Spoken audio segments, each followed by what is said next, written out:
2 Tawarikh pasal 12 ayat 1-16. Sisak menyerang Yerusalem.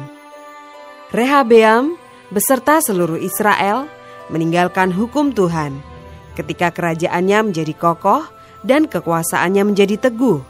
Tetapi pada tahun kelima zaman Raja Rehabeam, majulah Sisak, Raja Mesir, menyerang Yerusalem karena mereka berubah setia terhadap Tuhan. Dengan 1.200 kereta dan 60.000 orang berkuda, sedang rakyat yang mengikutinya dari Mesir, yakni orang Libya, orang Suki, dan orang Ethiopia, tidak terhitung banyaknya. Ia merebut kota-kota benteng yang di Yehuda, bahkan mendekati Yerusalem. Nabi Semaya datang kepada Rehabeam dan pemimpin-pemimpin Yehuda yang berkumpul di Yerusalem, berhubung dengan ancaman Sisak, dan berkata kepada mereka, "Beginilah firman Tuhan, kamu telah meninggalkan aku, oleh sebab itu aku pun meninggalkan kamu juga dalam kuasa Sisak." Maka pemimpin-pemimpin Israel dan raja merendahkan diri dan berkata, "Tuhanlah yang benar." Ketika Tuhan melihat bahwa mereka merendahkan diri, datanglah firman Tuhan kepada Semaya. Bunyinya, "Mereka telah merendahkan diri. Oleh sebab itu aku tidak akan memusnahkan mereka. Aku segera akan meluputkan mereka, dan kehangatan murkaku tidak akan dicurahkan atas Yerusalem dengan perantaraan Sisak.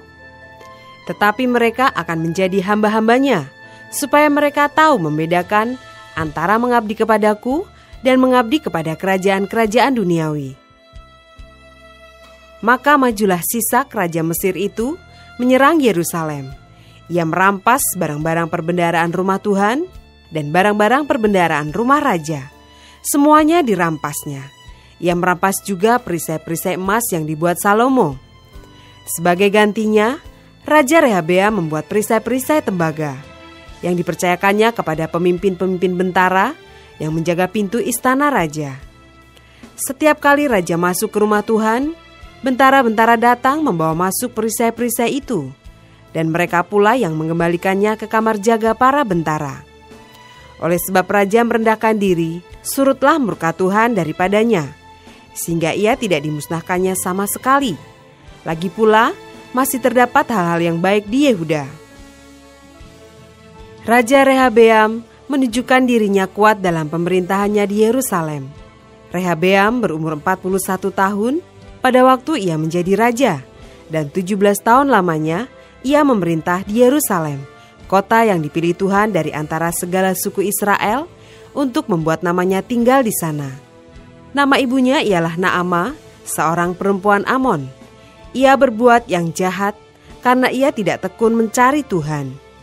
Bukankah riwayat Rehabeam dari awal sampai akhir semuanya tertulis dalam riwayat Semaya nabi itu dan Ido pelihat itu, yang juga memuat daftar silsilah?